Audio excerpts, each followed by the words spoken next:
At 35,000 feet, the environment directly outside an airplane is entirely lethal to humans. The temperature plunges to 50 degrees below zero, and the air is so thin you would lose consciousness in seconds. Yet the only barrier separating you from that deadly atmosphere is a thin plastic window with a literal, intentional hole drilled right through the bottom of it.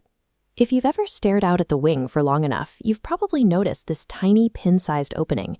People often touch it, realize the opening is real, and have a quiet moment of panic, wondering if the glass is defective or broken. But that apparent defect is an illusion. This tiny opening is a critical mechanical failsafe. Without it, the window next to your head would violently explode. To understand why, we have to look at a concept aerospace engineers call differential pressure. To keep passengers conscious at high altitudes, the airplane continuously pumps air into the cabin. You are sitting inside a highly pressurized metal balloon, fighting the low-pressure void outside. Every square inch of the airplane's body faces thousands of pounds of physical force trying to rip it apart, with massive strain pressing directly against the window panes. Managing this force is incredibly dangerous. To see exactly how a tiny hole controls it, we need to look back at an era when engineers were still discovering the rules of high-altitude flight. Solving differential pressure was a matter of life and death, with the most important lessons often learned through historical tragedy.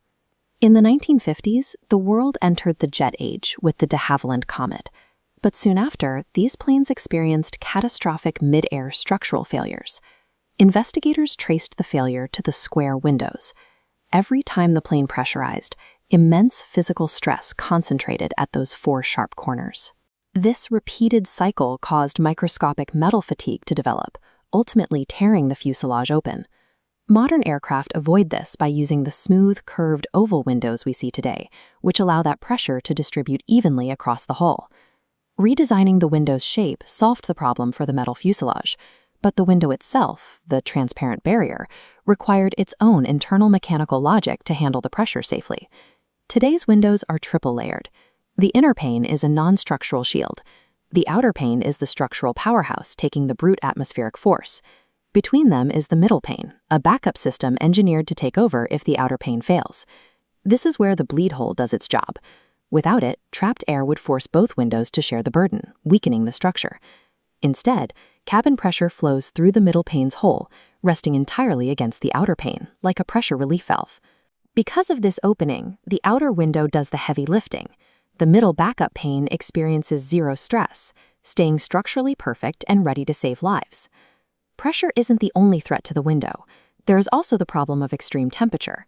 At cruising altitude, the outside air is 50 degrees below zero, while the cabin is filled with warm, moist human breath. If the space between the window panes was completely sealed off, that moisture would become permanently trapped in the gap. At high altitudes, that trapped moisture would freeze, causing the windows to frost over and turn completely opaque. A clear view is a strict safety requirement. In the event of a forced landing, flight attendants must be able to look out the windows to check for external fires or jagged debris. A frosted window blinds the crew, making it impossible to know which emergency exit doors are safe to open. That lack of visibility could trap passengers inside a burning aircraft. The bleed hole prevents this. By allowing the air gap to breathe, the hole constantly vents trapped moisture out of the space between the panes, equalizing the temperature. This simple opening maintains the clear line of sight required to safely evacuate a plane in a disaster. Aviation engineering operates on a doctrine where every critical system has a backup, and those backups have backups. We pour billions of dollars into hyper-modern, technologically advanced aircraft. Yet, even with futuristic materials and computers, this simple physical hole remains a life-saving constant.